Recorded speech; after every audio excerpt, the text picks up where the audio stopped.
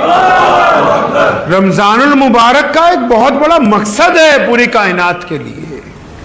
اور باہر کے ملکوں میں آپ چلے جائیں, اسلام کتنی تیزی کے ساتھ, آج اسلام کائنات کا سب سے بڑا دین ہے. کئیوں کو یہ پتہ ہی نہیں ہوگا آپ میں سے, اسلام کائنات میں سب سے برق رفتاری سے چلنے والا دین ہے. کیوں؟ وہ ہماری طرح جلسے نہیں کر رہے, وہ ہماری طرح لمبی لمبی تقریریں نہیں کر رہے. ان کا کردار بول رہا ہے, ان کا کردار بول رہا ہے. اور ہم تک جن لوگوں نے دین پہنچایا انہوں نے آ کے جلسے نہیں کیے. حضرت خواجہ معین الدین چشتی اجمیری رحمت اللہ علیہ, حضرت مجدد الفسانی, شیخ احمد سرہندی رحمت اللہ علیہ, حضرت صابر کلیری رحمت اللہ علیہ, جتنے بڑے بڑے بزرگ گزرے, نظام الدین اولیاء رحمت اللہ علیہ, امیر خسرو رحمت اللہ علیہ, حضرت بل رحمت اللہ علیہ, جتنے بڑے اللہ کے ولی گزرے ہیں, میاں صاحب جلسے نہیں کیے. ان کا کردار کہتا تھا کہ اگر بلے شاہ چل رہا ہے تو یہ سچ بول رہا ہے, اگر شیخ فرید الدین شکر کچھ کہہ رہا ہے تو اس کا کردار کہہ رہا ہے. ان کا کردار باتیں کرتا تھا, ہمارا کردار باتیں نہیں کرتا ہے. روزہ اسی لیے ہے, اللہ یہ چاہتے ہیں کہ بس اللہ کے بندوں کا کردار بولے, اللہ کے بندوں کا کردار بولے. آپ اگر روزہ رکھ رہے ہیں اور چند لوگ جو غیر مسلم ہیں آپ کے تعلق دار, رمضان تو عشق کا مہینہ, رمضان تو محبت کا مہینہ, رمضان میں تو بندہ اللہ اور اس کے رسول کے عشق میں شرابور ہو جاتا ہے, رمضان میں تو بندہ لوگوں سے محبتیں بانٹتا ہے. تو یہ ساری محبتیں مسجد میں ہی بانٹو گے, افطاری کے دسترخوان پہ بھی بانٹو گے, یا اپنے غیر مسلم پڑوسیوں سے, اپنے غیر مسلم دوستوں سے, اپنے غیر مسلم ملنے والوں تک بھی رمضان کا فیض پہنچاؤ گے کہ نہیں؟ انہیں بھی پتہ لگے گا کہ رمضان کچھ چاہتا ہے کہ نہیں چاہتا. ایسی بات نہیں ہے مسلمانوں کے